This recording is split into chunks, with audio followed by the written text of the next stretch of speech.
Hello la compagnie, j'espère que vous allez bien, je vous emmène dans les nuages. Nous allons découvrir ensemble Hydro Racers The Schneider Trophy Epic, un jeu de course d'hydravion de 2 à 4 joueurs, édité chez Platypus Games qui arrive en campagne Kickstarter le 8 mars prochain, 8 mars 2022.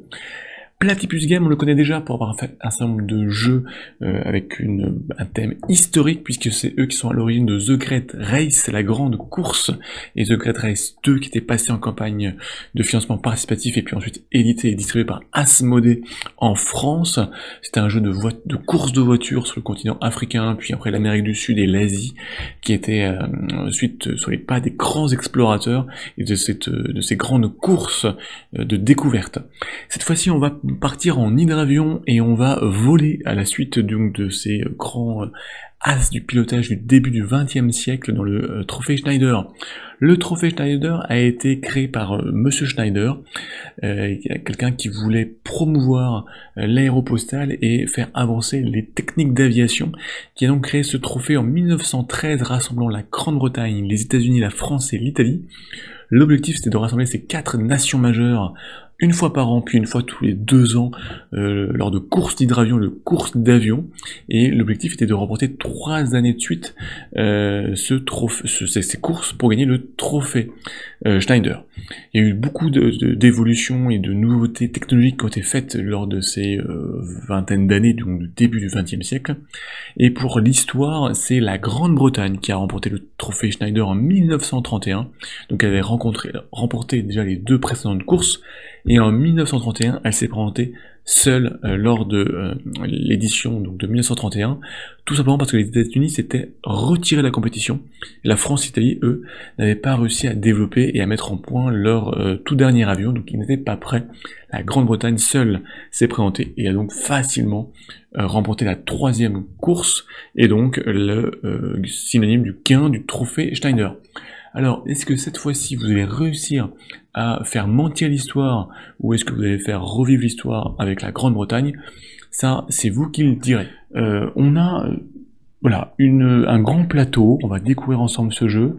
Il faut savoir que ça va se jouer sur différents terrains d'aviation. Ce sont des hydravions qui font ces courses. Alors, là, j'ai pris le terrain qui se passe en 1927 de Venise, mais donc vous avez un certain nombre de circuits. Le circuit se déroulait dans celui qui avait gagné la course l'année d'avant. Donc là, c'est l'Italie, mais on aurait dessous, on a un autre terrain, et puis il y en aura sûrement d'autres. Là, j'ai pas d'informations, mais sûrement d'autres lors de la campagne, en stretch goal ou en add-on. Donc avec des formes différentes, et vous allez voir, ça a un impact important.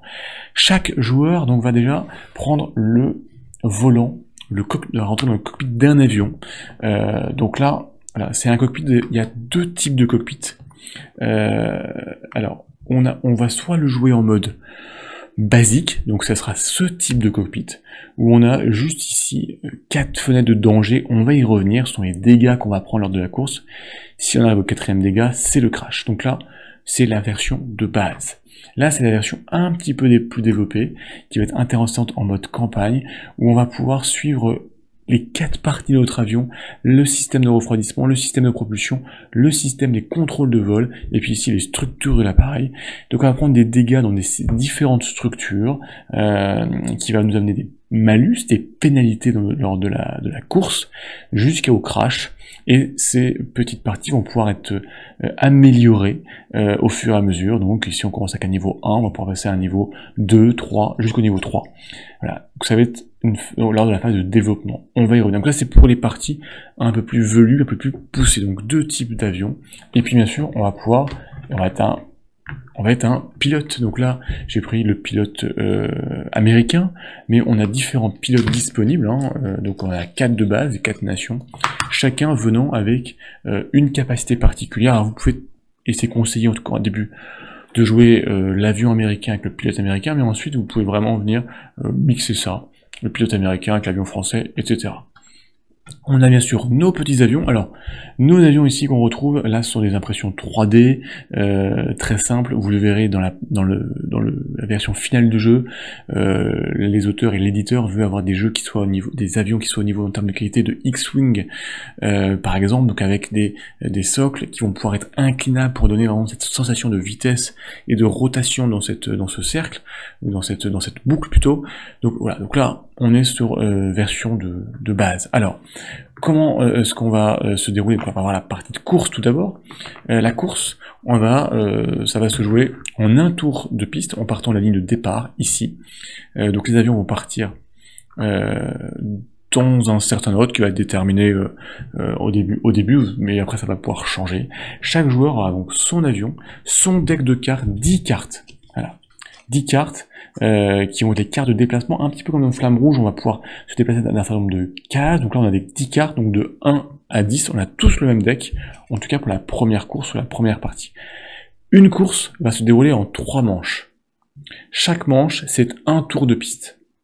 On fait un tour de piste, on regarde qui est en tête, on marque des points de victoire, et puis on va recommencer un tour, et un troisième tour. Mais attention, on ne récupère pas nos cartes entre chaque manche. Donc nos 10 cartes, elles sont pour l'ensemble de la course, donc pour les 3 tours. Donc on va jouer des cartes, et donc si à la fin on se retrouve en rate de cartes, et ben on va avancer beaucoup moins vite.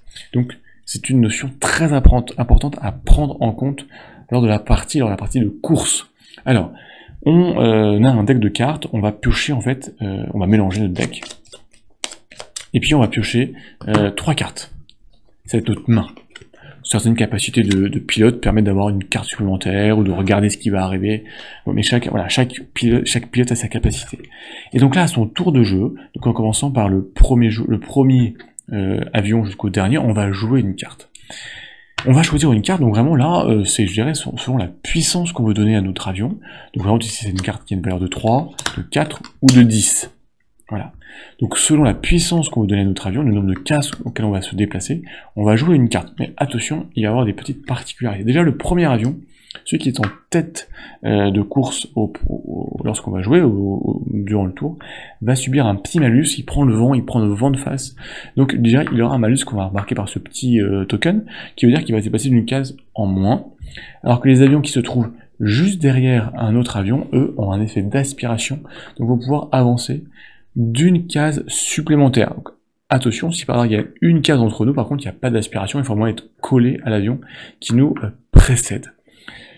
Donc là, en fait, on va jouer notre carte. Donc par exemple, si on joue un 10, on joue une plus grosse carte, l'avion qui est devant va faire un 10 moins 1, il va avancer de 9 cases. 1, 2, 3, 4, 5, 6, 7, 8, 9.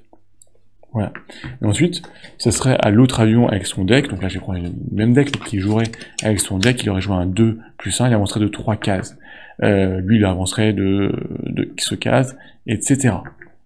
Alors, vous avez ici des points importants, ce sont les tournants qui vous demandent d'être pris à une vitesse maximale. Si vous le prenez trop, donc ici une vitesse de 5, une vitesse de 8 ou une vitesse de 3. Si vous allez trop vite, comme mon petit avion noir qui était à une vitesse de 10 moins 1, 9, donc qui était supérieur à la vitesse indiquée aussi bien pour ce tournant-là que pour celui-ci, vous allez subir, vous prenez des risques, c'est possible, mais vous prenez le risque de subir des dégâts. C'est là que le cockpit doit être très important. On a un petit deck de dégâts. Chaque joueur a un petit, pas un deck, un sac de dégâts.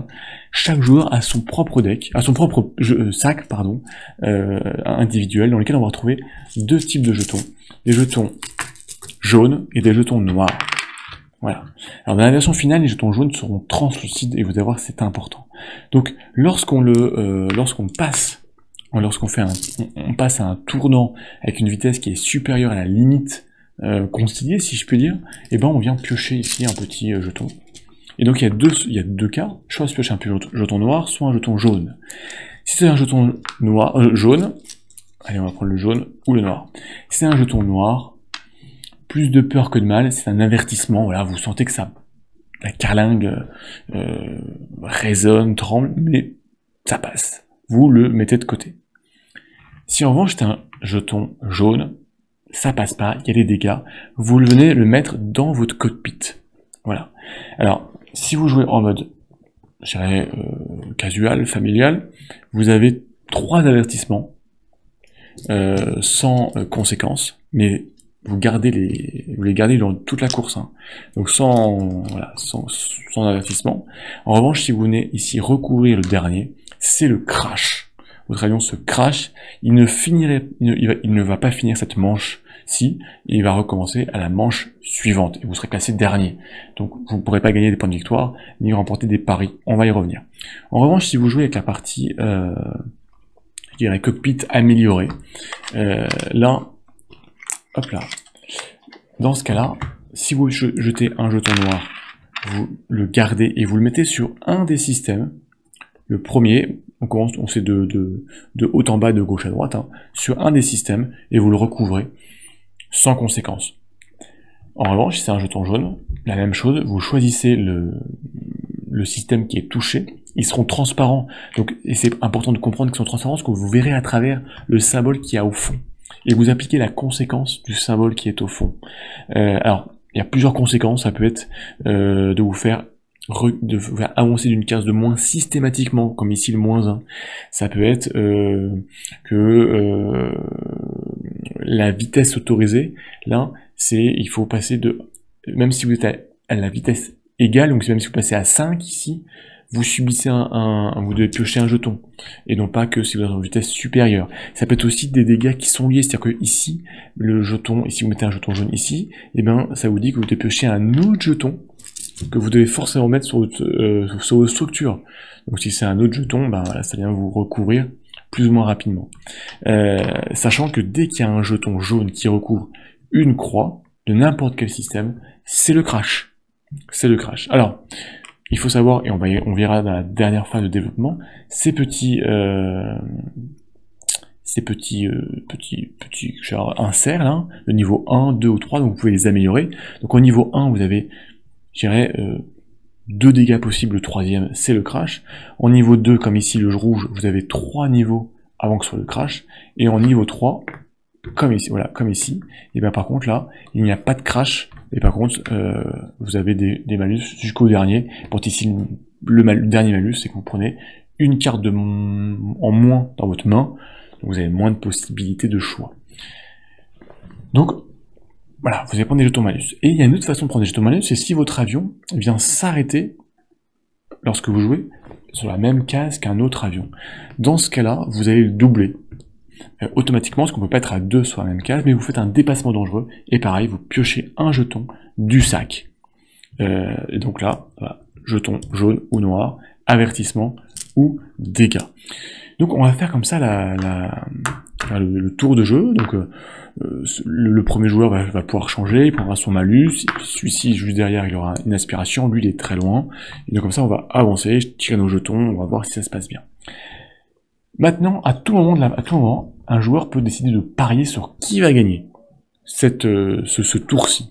Donc il y a 4 emplacements de paris, 3 emplacements qui sont payants, vous devez payer 6 pièces, c'est des Aircoin dans le jeu, mais on a 6 pièces d'argent si vous voulez, ici 3, ici 1, et ici c'est gratuit. Sachant que les emplacements payants, il y a un seul joueur qui peut parier, l'emplacement gratuit, tout le monde peut parier. Vous allez parier, et en fonction du pari, en fonction du résultat, vous allez gagner de l'argent, ou ne pas récupérer votre mise. Dernière chose, vous pouvez aussi, vous voulez, ne pas jouer de cartes. Vous pouvez décider à un tour de ne pas jouer de cartes, parce que vous voulez les conserver, parce que vous avez 10 cartes pour 3 courses, donc pour 3 tours. Donc il va falloir vraiment bien gérer votre main. Vous pouvez ne pas jouer de cartes, donc ne pas mettre les gaz, d'être plus prudent. Dans ce cas-là, vous allez avancer, vous allez prendre une carte de votre main et la remettre sous votre pioche, donc vous allez la conserver, et vous allez avancer de 2 cases, modulo le jeton d'aspiration ou de tête, donc ça peut être de 1 à 3 cases. Certaines cartes, quand vous allez les jouer, ont des effets de jeu, comme ici la carte de vitesse 1, vous prenez absolument pas de risque, ça vous permet de retirer un jeton de danger que vous avez sur le cockpit. Voilà. Donc, tout ça, vous allez falloir vraiment bien le gérer. Et donc ensuite, on va donc avancer, on va tout ça, ça va voler. Et puis à un moment donné, il y a un qui va franchir la ligne d'arrivée.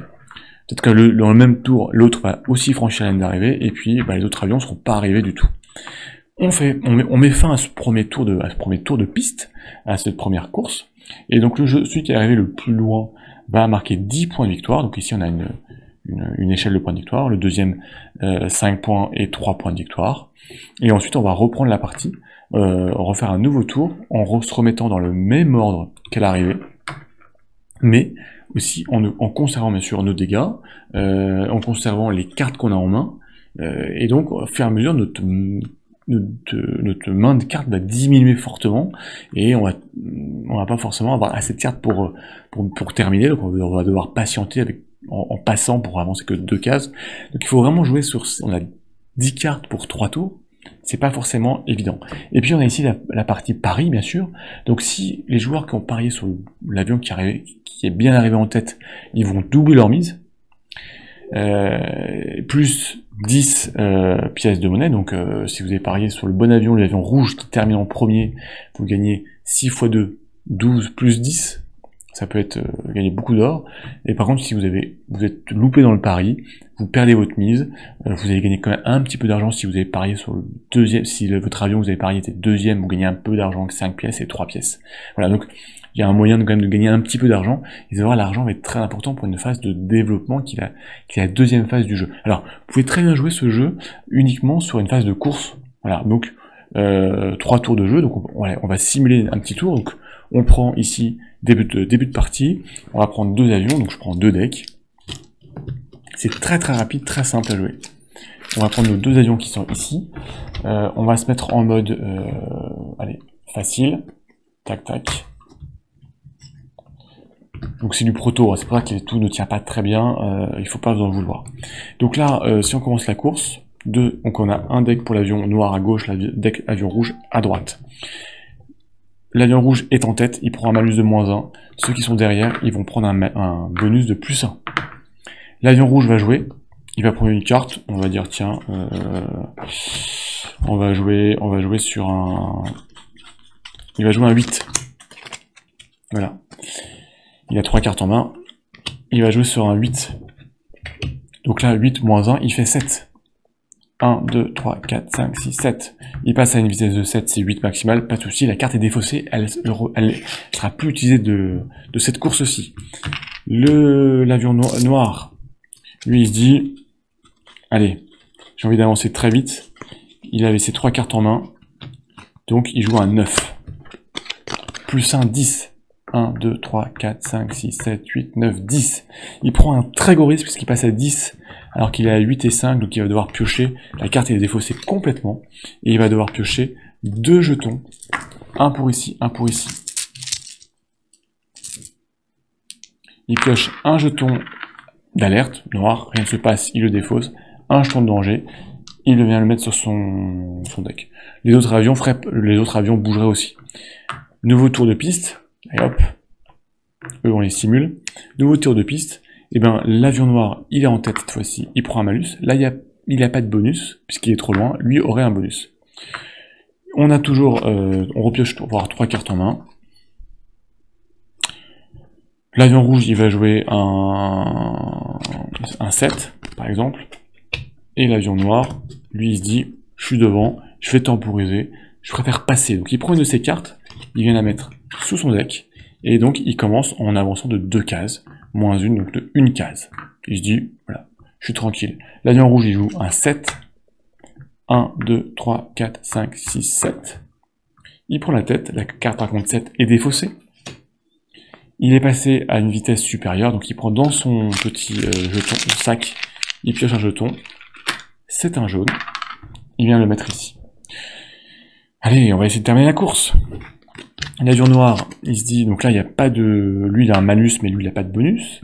L'avion bleu, qu'est-ce qu'il fait? Il va prendre ici 3 cartes.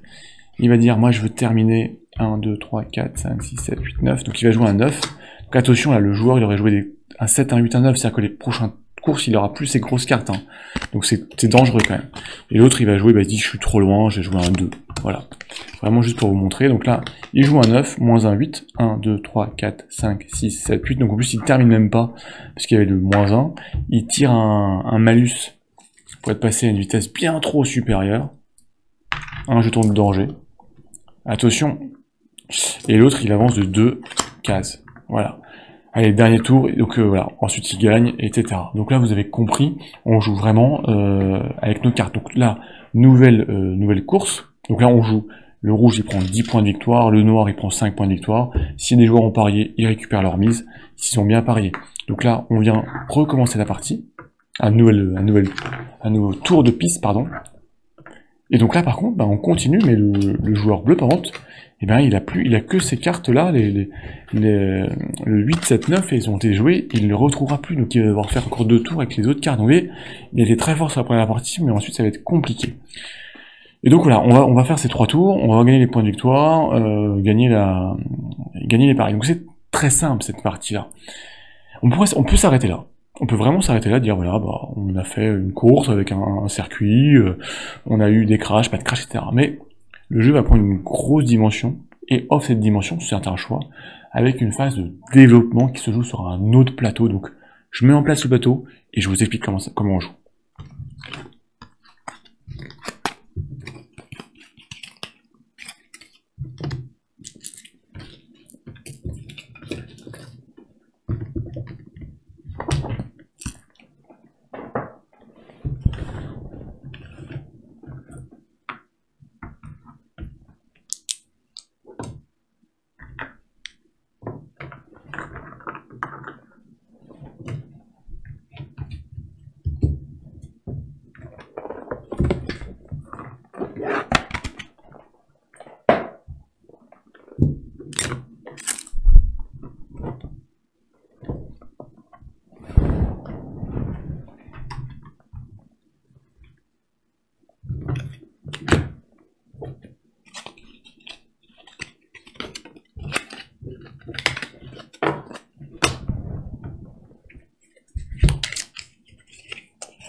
Et voilà, alors la phase de développement, elle va se jouer sur ce plateau qui représente en fait une année de travail. Donc ici on a un calendrier qui va de janvier à décembre avec les 12 mois de l'année.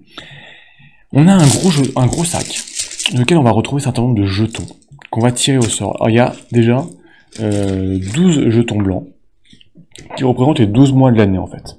Vous allez voir comment ça se passe. Et puis on a ici des jetons des 4 couleurs des joueurs, donc des rouges, noir, bleu et jaune. On en a 24 de base, mais on va pas les mettre les 24 dans le sac. Il y a 2 cas possibles. Soit vous commencez le jeu par une phase de développement, dans ce cas-là vous mettez 10 jetons de chaque joueur dans le sac. Soit vous jouez d'abord par une course, avec des avions basiques, comme je vous ai présenté, et ensuite vous faites une phase de développement. Dans ce cas-là vous partez avec 24 jetons individuels, donc de chaque couleur, mais il va falloir en retirer avant de les mettre dans le sac. Alors comment est-ce qu'on va retirer déjà? Eh ben votre avion forcément en fin de course, donc là je simule un avion de fin de course, il a subi un certain nombre de dégâts, d'avertissements, et puis vous avez utilisé un certain nombre de cartes. Alors déjà pour pouvoir réparer, pour simuler le temps nécessaire à la réparation de votre avion, pour retirer les dégâts noirs, vous retirez un dégât noir en retirant du sac un jeton de votre couleur. Donc là, je devrais retirer 2 jetons, donc de 24, je passe à 22. Les jetons jaunes sont retirés gratuitement. Première chose. Ensuite, pour pouvoir reconstituer votre deck, il va falloir racheter, je dirais, vos cartes. Et donc vos cartes, elles ont soit aucun symbole, donc gratuitement vous la remettez dans votre deck, soit ici elles ont un petit symbole avec un petit rond, ça vous donne le nombre de jetons que vous devrez retirer. Donc la carte 1, pour la récupérer, c'est un jeton en moins. La jeton 5, c'est un jeton en moins. La carte 9, c'est 2 jetons en moins. Voilà, donc à chaque fois, vous calculez le nombre de jetons en moins et vous les retirez. Donc ce qui fait que vous vous retrouvez avec une grosse dizaine, grosso modo, de marqueurs dans ce sac. Une fois que c'est fait, une fois que chacun a fait ce travail-là, pour récupérer son deck et récupérer son avion en bon état, on va piocher des marqueurs. Donc, quand on pioche un marqueur, soit on pioche un marqueur blanc, dans ce cas-là on le met ici sur l'échelle de temps, sachant que c'est un peu le chronomètre de cette phase de développement. Une fois qu'on a retiré le 12e marqueur blanc, donc le dernier qui arrive en décembre, on stoppe la phase de développement et on jouera avec les avions tels qu'ils sont une nouvelle course, soit la même, soit une nouvelle. Et sinon, eh ben on continue avant qu'on soit arrivé ici au 12e. Alors, on va piocher des jetons. Alors quand on pioche un jeton d'un joueur, eh ben, ce joueur peut décider de faire plusieurs choses. Il va pouvoir décider de développer et donc d'acquérir ces cartes qui sont au milieu. Il y a une phase un petit peu de deck building. Donc chaque carte ayant un certain nombre d'emplacements. C'est-à-dire en fait ça représente le temps de développement. Donc vous pouvez mettre ici, le joueur choisit où il se place sur une de ces 6 cartes disponibles. Donc à chaque fois on va piocher, voilà, on va piocher, etc. Donc là c'est un joueur jaune, là c'est un joueur blanc, donc tac. Là un joueur blanc, c'est le temps. On pioche. Donc là c'est jaune. Tiens, le jaune il veut continuer à faire ça. Un blanc. Alors vous allez voir, ça va s'écrire avec les autres joueurs. Hein. Un bleu. Alors le bleu, il peut très bien partir sur une autre carte, soit dire moi aussi je voudrais bien cette même carte, elle m'intéresse. Alors vous pouvez soit les mettre côte à côte, soit les empiler. Vous verrez, c'est un prototype, les jetons sont d'une hauteur beaucoup moins importante lors de la version finale. Donc ici, voilà, vous pouvez dire, bah, tiens, moi, elle m'intéresse. Donc on continue, donc là, hop, un bleu. Et ben le bleu, il veut dire, mais il y a une autre carte qui m'intéresse. Bon, et tac, on va aller chercher une carte bleue. Voilà, un jeton bleu. Non, plutôt un jaune. Donc quand le joueur arrive à un emplacement de la carte, du coup de la carte, soit il peut attendre et dire bah, moi je tire un 4e pour pouvoir avoir cette carte, soit il peut dire eh ben, j'accélère mon développement, je paye 5 pièces de monnaie et je gagne la carte. Alors plusieurs choses, déjà ces marqueurs, s'il le fait, ils sont retirés. Les marqueurs des concurrents qui étaient sur la carte, ils sont remis dans le sac, ce qui fait que eh ben, même si vous n'arrivez pas à avoir la carte, vous ne perdez pas vos marqueurs, ils sont remis, donc vous aurez plus de marqueurs que vos concurrents, donc statistiquement, on va vous tirer davantage. Celui qui a gagné la carte la remporte et va pouvoir la mettre dans son deck. Mais le deck est toujours constitué de 10 cartes, pas une de plus. Donc il va falloir en retirer une pour la remplacer par la carte que vous avez achetée. Alors là, vous faites ce que vous voulez. Vous pouvez retirer n'importe quelle carte. Alors bien évidemment, vous aurez tendance à retirer des cartes qui vont moins vite pour accélérer votre vitesse. Mais attention, vous devrez payer la différence entre les deux cartes. Donc là, en plus, c'est une carte particulière qui a double valeur. 6 ou 8, vous choisirez lorsque vous la jouerez. C'est la valeur 6 qui est de référence. Donc là, ça veut dire que vous devez payer, il y a une différence de 2.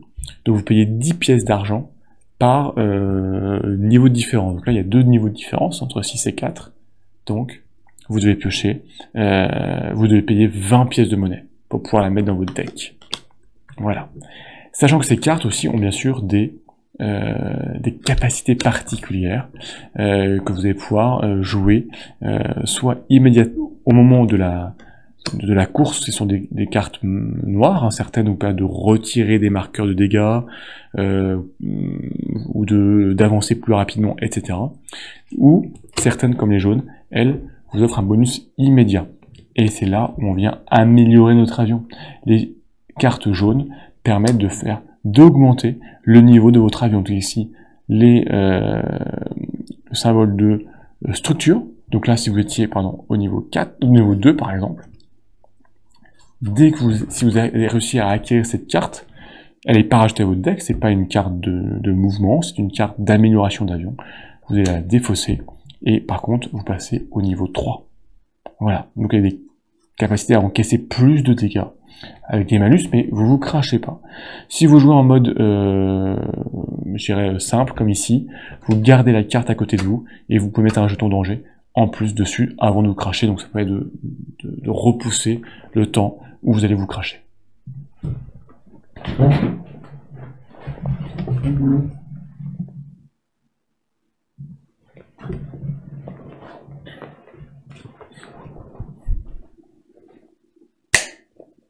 Donc une fois que vous avez acheté la carte, donc soit vous l'avez mis dans votre deck, soit c'est une carte bonus si je puis dire, et ben on vient ici compléter évidemment à chaque fois les 6 cartes, sachant que la carte que vous avez rejetée, que vous avez enlevée de votre deck, vous la mettez ici. Ici c'est la partie d'espionnage industriel.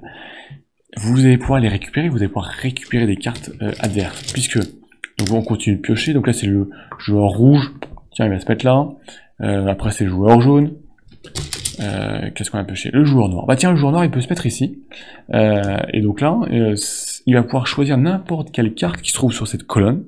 Donc là, il n'y en a qu'une seule, mais il pourrait en avoir plusieurs. Hein. Tac, tac. N'importe laquelle, soit dès qu'il a 2 jetons, soit dès qu'il a un jeton et en payant 5. Et dans ce cas, il enlève son marqueur, il récupère la carte, et pareil, il peut la mettre dans son deck pour améliorer son deck. Sachant que les cartes qu'on récupère, à chaque fois, elles sont poussées, et quand il y en a plus de 3, et ben, elle vient ici, et la carte ici est complètement défaussée. Donc il y a ce système-là. Enfin, dernière possibilité pour vos petits marqueurs, c'est de les mettre ici, dans un système d'exhibition où vous prenez du temps pour aller faire des shows aériens. C'est important, ça vous permet de rapporter de l'argent, puisque vous avez besoin d'argent pour pouvoir mettre les cartes dans votre deck. Donc là, il y a des emplacements qui sont individuels. Donc le bleu, le blanc, le bleu, les couleurs, le rouge, le noir et le jaune. Donc là, en vous plaçant là, vous gagnez 10 pièces d'argent. Et ici, c'est complètement public, n'importe qui peut s'y mettre. Et à chaque fois, on gagne 10 pièces d'argent. Et donc on va, voilà. On va tirer comme ça, un par un, les jetons. Et on va s'améliorer. Tac. Donc là, c'est le temps qui passe. Le noir, il va prendre celle-ci, le jaune, il va prendre celle-ci. On va continuer à tirer. Hop là, le blanc, le rouge, il va se mettre là. Le blanc, le bleu, tac, il récupère cette carte, donc on enlève ça. Il la récupère. C'est une carte. Donc là, c'est pas une carte de mouvement, c'est un bonus qu'il a permanent, qui va permettre d'améliorer sa vitesse de déplacement. On met une nouvelle carte. Un 10. Vous avez vu, on peut monter jusqu'à 12, hein, c'est très fort. Bah tiens, il veut la 12. Le blanc. Bleu. Noir, il va vraiment prendre celle-ci. Et ben non, jaune, il la prend. Il paye 5. Donc il enlève ça. Les ressources noires sont remises à l'intérieur. Il peut la prendre. Il peut la mettre dans son deck s'il paye la différence en retirant une carte qui va être mise ici. Et voilà, on met une nouvelle carte, etc., etc. Donc là, vraiment, vous allez pouvoir améliorer vos avions. Donc vous avez des cartes de déplacement, des cartes d'amélioration, je dirais, de votre niveau d'avion, et puis des cartes ici un peu marronasses, qui sont, elles, des cartes, pardon, celles-ci, qui viennent vous donner des capacités supplémentaires, donc permanentes. Par exemple, ici, les lunettes de vue vous permettent d'avoir 4 cartes en main au lieu d'en avoir 3. Donc avoir un plus grand panel lors du choix. Donc il y a pas mal de cartes, hein, on peut les regarder. Ici, ça vous permet de piocher 3 cartes, de regarder une en main et de replacer les autres cartes dans l'ordre que vous voulez. Ici, magnéto, ce qui fait que les autres, les avions qui sont derrière vous, ne bénéficient pas du phénomène d'aspiration. Donc ça, c'est l'amélioration de votre avion. Ici, vous pouvez gagner des points de victoire ou de l'argent en fonction de ce que vous souhaitez faire. Alors, c'est une carte de déplacement. Enfin bon, il y a différentes choses. Ça peut être, voilà. Donc celle-ci, c'est pareil, des points de victoire ou de l'argent, retirer des jetons de dégâts. Ici, ça vous permet d'avancer de 2 cases au lieu d'une lorsqu'il y a un phénomène d'aspiration, etc., etc. Enfin bon, il y a plein d'effets, donc vraiment, au fur et à mesure, forcément, vous allez avoir un deck qui va être optimisé, qui va être beaucoup plus puissant et beaucoup plus important. Donc ça, c'est vraiment la phase de développement. Donc une fois que on arrive avec les 12 jetons blancs, tac, voilà, boum, l'année s'est écoulée, une nouvelle course s'annonce. Donc on prend on prend un nouveau plateau. Tac, je peux même montrer le plateau, l'autre terrain, par exemple, tac, ici, donc là c'est Baltimore, États-Unis. Vous voyez un terrain avec un système de départ ici avec 5 avec des tournants, ou ici une zone où vous pouvez couper, mais attention, avec une vitesse de 0, donc vous allez forcément prendre des dangers parce que vous êtes dans les nuages. Donc forcément vous allez prendre... Donc attention, voilà, qu'est-ce que vous voulez faire? Ici vous tournez, ou est-ce que vous faites le circuit normal sans prendre de dégâts? Sachant que ici, dans ce cas-là, vous n'avez que 2 tournants, une vitesse de 5, une vitesse de 9. Bon, ça passe, mais c'est plus long. À voir. Et donc voilà, vous faites une nouvelle course, et on continue comme ça, avec des points de victoire. Et vous pouvez jouer, pendant une course, une phase de développement, une course, ou continuer avec un championnat, etc., etc. Voilà, on a fait vraiment le tour de Hydro Racer, et moi c'est un jeu qui m'a vraiment emballé. C'est un jeu où on a un sentiment, on retrouve un peu des mêmes caractéristiques que par exemple dans Flamme Rouge, où c'est de la partie course, la gestion de cartes, le fan d'aspiration, etc. Et bien en plus de ça, on a une phase de développement qui me rappelle un très vieux jeu, un jeu de chevaux de course, Ascot, où on a une partie de préparation des chevaux, de Paris, d'ailleurs, on retrouve la phase de Paris, et puis de course. Donc là, on a vraiment cet ensemble de la partie. Les règles sont très simples, vous avez vu, la partie course, on a 3 cartes en main, on en joue une, on avance du chiffre indiqué, plus ou moins 1, voilà, on pioche des jetons de dégâts éventuellement, et on va faire 3 fois la partie, mais stratégique parce qu'on a que 10 cartes pour 3 tours, donc il faut vraiment bien gérer notre main. En même temps, on peut vraiment jouer aussi que la partie course, donc c'est vraiment une très grande simplicité d'accès. On peut jouer en mode familial, mais on peut jouer en mode stratégique, où on va venir faire phase de course, développement pour avoir des avions avec de meilleures capacités, des cartes plus fortes, on refait une phase de course, on refait une phase de développement, et ainsi de suite. On peut faire vraiment un gros championnat en faisant sur plusieurs terrains différents, avec chacun leur particularité. Donc c'est simple mais stratégique. Grosse modularité, puisque vous pouvez vraiment jouer uniquement la course avec un avion avec un système uniquement sans vous prendre la tête sur les systèmes de refroidissement, etc. Juste voilà, les dégâts, soit le jouer en mode un peu plus expert avec différents des dégâts à mettre un peu là où on veut pour essayer d'aller le plus loin possible. Donc pas mal de particularités, pas mal d'options particulières. Vous pouvez jouer en mode course uniquement, vous pouvez jouer en mode course plus phase de développement, etc., etc. Le thème est sympathique, le thème est historique, le thème est recherché, on colle le thème de Trophée Schneider, donc c'est ce côté histoire basé est vraiment très intéressant. Et au final, on se retrouve avec un jeu qui est familial, mais aussi qu'on peut jouer en familial plus si on joue au côté stratégique. Donc vraiment, je dirais c'est un jeu qui existe, qui est pas à construire, mais un petit peu côté bac à sable, où vous allez faire voilà ce que vous avez envie de faire. Une partie rapide, une partie sur plusieurs soirées, avec des points de victoire qu'on gagne en championnat, et puis si celui qui gagne, il va choisir le terrain d'après. On peut vraiment recréer presque le trophée Schneider sur table en plusieurs soirées. Donc pour moi, c'est une très jolie découverte, avec une très bonne sensation de jeu. J'aime beaucoup Flamme Rouge, j'aime beaucoup ces jeux de course, donc je retrouve des similitudes, c'est absolument pas le même jeu, mais il y a des similitudes, sa partie course, etc., la gestion du deck, etc., donc voilà, je partais avec un avis positif et un avis qui s'est confirmé avec ce prototype, et je pense qu'il y a vraiment moyen de faire de très jolies choses, donc avoir un matériel très joli, plateau 3D, des belles figurines d'avions, plein de circuits d'avions différents pour vraiment une grosse rejouabilité et une grosse diversité qui va se rajouter à cette simplicité, à ce côté stratégique et à ce côté modulaire. Donc vraiment, ça a de quoi vraiment faire un joli score, un joli carton. Moi, c'est un jeu que je vais vraiment suivre et qui m'a vraiment touché. Donc voilà, à suivre. Ça arrive donc en Kickstarter le 8 mars prochain. Ceux qui vont à Cannes au Festival International pourront le découvrir, puisque Platypus Game y sera avec ce prototype. Il faut que je leur renvoie d'ailleurs, donc vous pourrez vraiment l'essayer et vous faire vraiment votre avis. N'hésitez pas si y a des questions, des points de règle, même si c'est très simple, à préciser, je vous apporterai les éléments de réponse. Et puis voilà, n'hésitez pas à réagir et à donner un petit peu ce que vous pensez de cette découverte de prototype. Nous on se retrouve très vite pour d'autres aventures, pour d'autres vidéos, et pour partir dans le ciel à la conquête de l'espace.